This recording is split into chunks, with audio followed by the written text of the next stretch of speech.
तो दोस्तों आपको वो दौर तो याद होगा जब मलेशिया को लाइट कैटेगरी में फाइटर जेट की जरूरत थी और उस समय भारत का तेजस मलेशिया के अंदर हो रहे कंपटीशन में पार्टिसिपेट कर रहा था।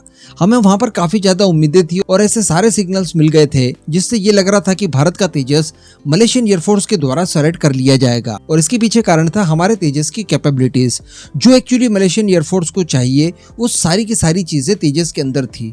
लेकिन इसके बावजूद देखने के लिए मिला कि फाइनल राउंड में जाकर साउथ कोरिया का FA-50 मलेशियन एयरफोर्स द्वारा सेलेक्ट कर लिया गया था और तेजस को बाहर कर दिया था कि देखिए तेजस के लिए पहला एक्सपोर्ट ऑर्डर हाथ में आते आते रह गया।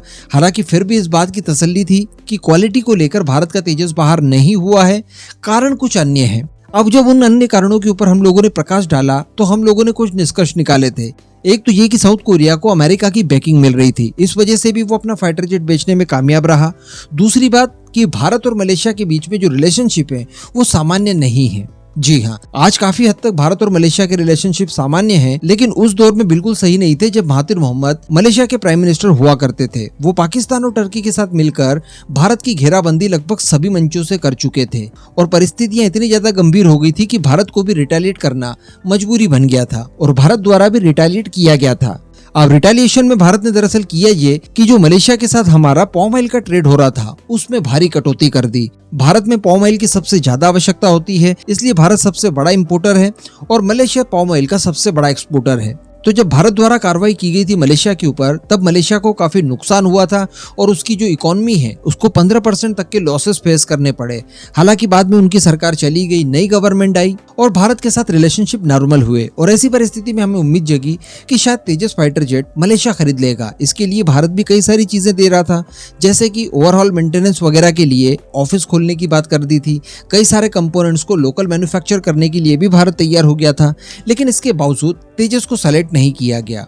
लेकिन दोस्तों ये न्यूज आप पढ़िए, ये बिल्कुल रिसेंट न्यूज है जो कि 3-4 दिनों पहले ही निकलकर सामने आई है। इस न्यूज को जानने के बाद क्या आप चाहते हैं कि भारत का तेजस इस देश को बेचा जाए? मेरे ख्याल से बिल्कुल नहीं चाहेंगे, क्योंकि मलेशिया में गवर्नमेंट कोई भी हो वो भारत के साथ ज्यादा मेल मिलाप रख ही नहीं सकते हैं। और वैसे भी जब इतने बड़े लेवल पर हथियारों की लेन देन की जाती है तो इस बात को इंश्योर किया जाता है कि बेचने वाले और खरीदने वाले दो देशों के बीच में रिलेशनशिप अच्छे हों और लंबे समय तक अच्छे ही रहें। इस बात का निर्धारण करके ही फिर हथियारों की खरीद की जाती है।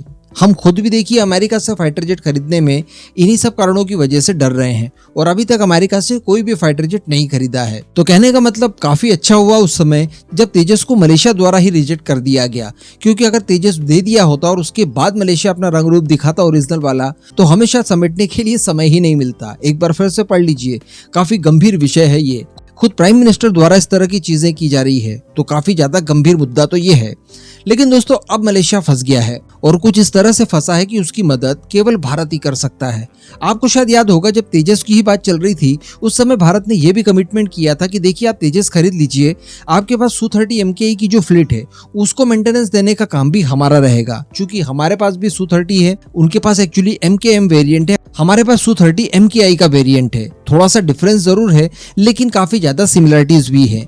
तो भारत की तरफ से कहा गया था कि हम आपको इसको लेकर भी मेंटेनेंस वगैरह और जो भी अपग्रेड और वेपन पैकेज होंगे वो प्रोवाइड करवा दिया करेंगे। और ये मलेशिया के लिए काफी अच्छा था क्योंकि रशिया यूक्रेन वॉर शुरू हो गया था, सप्लाई सारी ठप हो गई थी और दुनिया भर के अंदर जो Su-30 MKI के यूजर्स हैं उनको काफी ज्यादा बाधाएं आ रही है इनके स्पेयर पार्ट संबंधित चीजों को लेकर। तो अब बताया जा रहा है कि इस तरह की प्रॉब्लम्स एक्चुअली मलेशिया फेस करना शुरू कर चुका है और इन सब परेशानियों को लेकर मलेशिया के जो डिप्टी डिफेंस मिनिस्टर हैं आदिली जहारी, उन्होंने कुछ प्लान बी के ऊपर काम करना शुरू कर दिया है ताकि Su-30 MKI का बेड़ा उनका एयर वर्दी रहे, ग्राउंडेड किसी भी परिस्थिति में न करना पड़े।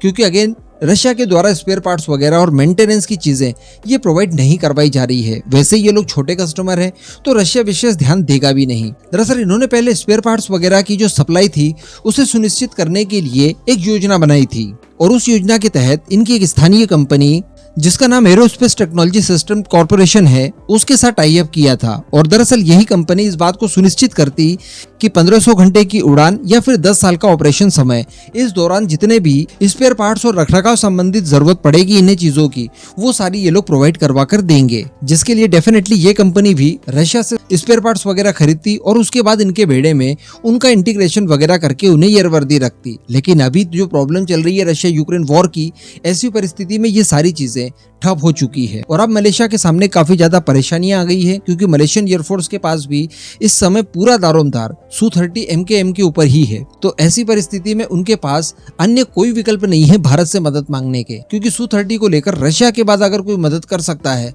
तो वो केवल भारत ही है। और अब बताया जा रहा है कि ये लोग भारत को बहुत ही जल्द इन सब चीजों के लिए अप्रोच भी करने वाले हैं।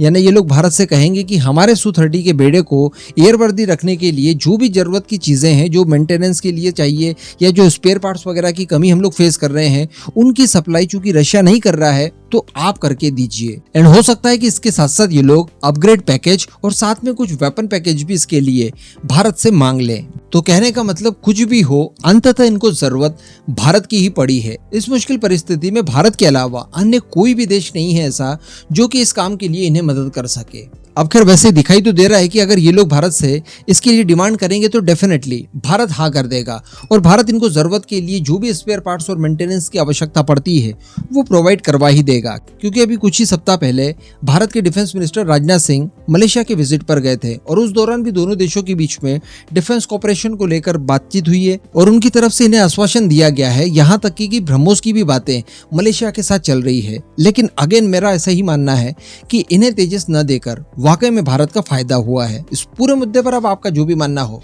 नीचे कमेंट करके जरूर बताइएगा।